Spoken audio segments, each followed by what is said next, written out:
How to be seen in relationships, ending the struggle of feeling invisible, unheard, ignored. That's the topic of today's Soul Sovereignty and Sexuality podcast with myself, Jessica Falcon, international soul healer and embodiment guide. And this is a little bit of a continuation from last week's topic. So if you haven't already listened to last week, we talked about how to be heard. Now, when we want to be heard in relationship, when we want to be seen in relationship, what do we actually want? We want to be loved for who we are, our insides, our true self, our soul self, the essence of who we are. Because love sees, love hears, love honors, love is freedom, and love always honors both people, not just one or the other. And so in this exploration of how to be heard, how to be seen, what a lot of it comes down to is you increasing your own capacity to hear you, to allow yourself to be heard by another, and you increasing your capacity to see you, to allow yourself to be seen by another. What we often do, and this is okay, right? This is normal. This is what we do as children, and we grow up with these patterns until we become conscious, is we try to get other people to see us, right? That could be like, asking people like, I want you to see me, and doing everything for them. It can be overgiving. It can be cycles of self-sacrifice. Don't you see I've given you everything? If you've ever said that to yourself, giving them what they want, hoping that will be enough to get them to see you. This shows up in really subconscious ways. You might not even be aware that you're doing this, but put in the comment section, have you ever seen yourself over giving and then end up realizing, I was trying to get this person to see me. I was trying to get them to pay attention to me deep down, right? Might seem like you're just giving because you want to give and you love and you're a really giving person, but deep down, it might be coming from a different place. It's not so much what we do or the action that matters, but the energy and intention underneath it, particularly when we're talking about soul alignment, soul embodiment, and sovereignty, which is the key of what I do and what I support others to do. Personally, I think it's the only way to experience true freedom, regardless of what is happening around you. So, back to this topic. If you find yourself dressing up just for the other person, not because you want to feel sexy or good, if you find yourself fitting into who they want you to be, doing what they want you to do, unable to say no, these can all be related to unconscious patterns of wanting to be seen and not feeling seen. So trying to be seen, attempting to be seen. The problem with all of these conscious or unconscious methods of being seen is that you will never actually be seen using these, quote, tactics. Because what is it to be seen? Do you want to be seen just for what you do for others? Do you want to be seen just because you give to others what they want? Because if that's the pattern in the relationship, they don't love you for who you are. They don't see you for who you are, your inside, your soul self. They see what you can give them. They see how you make them feel. They see how you meet their own needs, how you make them feel. That's what they see. their own benefit. They're not seeing you, because in order for them to see you, first, you have to see you. You have to know your insides. You have to speak your insides out into the world to make them visible. And by insides, I mean your own feelings, your own needs, your own desires. You have to touch them and feel them and know them, and then allow them, create the energetic and emotional capacity to allow them to come out, to be made visible, so that you can be seen for your insides. If you don't know your insides, you cannot reveal them. If you don't know how you feel, you cannot express that. If you don't know your own choice, your own yes, your own no, you cannot express your choice to the other. So then it becomes all about them. If you don't know your truth, you cannot live it or express it to others. You have to see you and then allow yourself to be seen. And it is true that not everybody has the capacity to see you. And when you're in a relationship dynamic, right, as you are becoming aware of you, as you are seeing you, as you are finally honoring your boundaries and expressing them, as you're saying no when you feel a no, as you are asking for what you want, this can create friction, especially if there has been a dynamic up until this point in which that person was very okay with it being all about them. Now, generally, when you are self-sourced and sovereign, you are not comfortable with relationship dynamics in which it's all about you because you want to experience love, which is always both. That's a whole different topic. As you start to see you and show up in the relationship differently, you continue trying to get somebody to see you that does not have the capacity to see you, one, you're banging your head against the wall and hurting yourself. That's affecting you, not them. And the only way out, number two, is that you are not then seeing you. You have to come into this reckoning with yourself.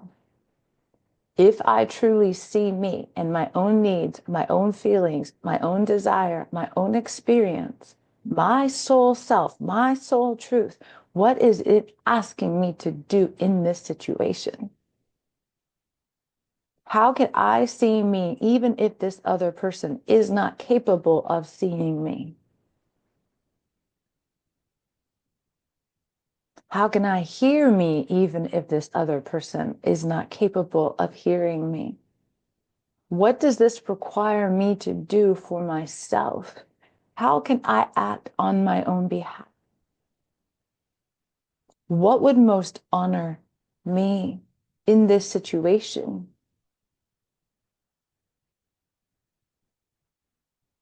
It's really important to ask ourselves these questions. I'd love to know in the comments, have you asked yourself these questions when you're in a relationship dynamic in which you continuously feel ignored or unheard by the other? Have you asked yourself these questions of what you need to do to see you? Unconsciously, when we have felt unseen or invisible in the past as a child and past lives, we can attract people into our lives that are not seeing us. I know I had this pattern of attracting what some people might call more narcissistic type people into my life. People that would rather take than give, people that saw themselves and not me. They focused on what I could do for them or how I made them feel. And that was rooted as I discovered through this inner work that I now transmit and help others do for themselves, is that it was coming down to that core wound of self-betrayal, of me not seeing me. And I will say, this is a core wound in general for women. Much of my research is for over 10 years now, looking at these core beliefs and patterns that show up in relationships and specifically in the dynamic between women and men that keep us from experiencing true freedom and sovereignty in our relationships. And because for millennia, the soul of woman was denied and she was turned into a literal possession of men, this created relationship dynamics in which she could not be seen because she was just a possession, something to have, something to take from. And we're trying to fit our present day relationships into these old, very outdated belief systems through these expectations and roles that we've created for ourselves and each other. And in order to unravel from them, we have to look at the core beliefs. So those are the core beliefs that I generally highlight throughout this podcast over many episodes. I'm writing an entire book about this, so I can't do it in one episode. So keep listening and subscribe if you want to continue getting into these core beliefs, right? But one of the core beliefs that women in general have adopted from ancestral trauma, from past life trauma, and from soul wounds is that I am not worthy of being seen. And so it can create this consistent dynamic of not being seen. And what that being seen ultimately comes down to is the soul self not being seen, because the woman's soul was denied. It was not recognized. It was always there. Of course, it's always there. You can't not have a soul and you can't not be divine. But when it's not recognized, our consciousness is not attuned to that, then we don't operate as that. And so if you're aware enough to listen to a podcast like this, you then have the opportunity, and I would say responsibility, to do the inner work, to excavate those beliefs, to unravel yourself from that conditioning, to heal those soul wounds, to start to see the true self, the soul self, and then allow that to come out and be made visible, to reveal yourself to others and take full responsibility for your life and yourself. This is sovereignty. If you don't know how to do that, I have lots of resources for you at thepathtosovereignty.com. And I also offer everyone a free 30-minute sovereignty breakthrough session if you want to do this level of work of embodying your true self so deeply. You anchor into the essence of who you are and your divine power, and you allow that to shine forth, and you allow yourself to be seen, and you allow yourself to be loved for who you are. And you know that you will tolerate nothing but freedom and true love in your relationships. Is that work? Quote. Yeah, it requires inner work.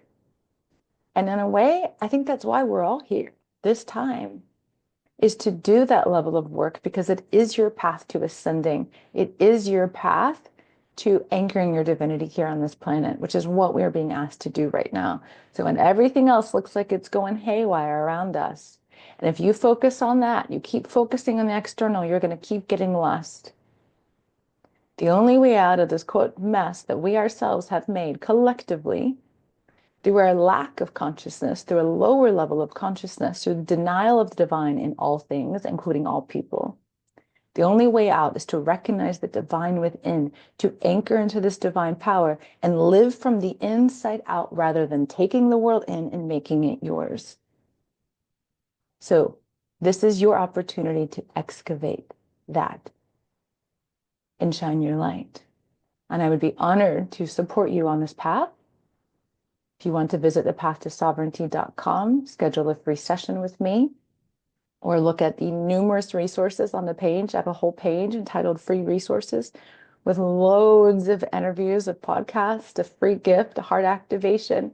You can sign up for this podcast to receive notifications weekly of all podcast episodes as they come out as well. So all the links are below.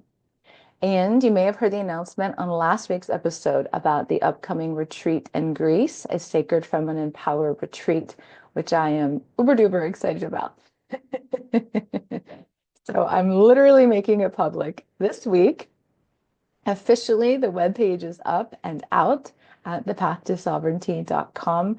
Only 11 spots are available. There's a discount of 15% available now. So if you want to secure your spot, you just have to make a deposit and join us. We'll begin in Athens, go through Naplio, Delphi, and then finish in Athens. It's 11 nights, 12 days, September 27th through October 8th. I'd love to see you there. Don't forget to hit subscribe and like this if this benefited you in any way, and share it with those who can also receive this in their life, who are ready to receive this message in their life and take on a new level of empowerment. Much love. See you next week.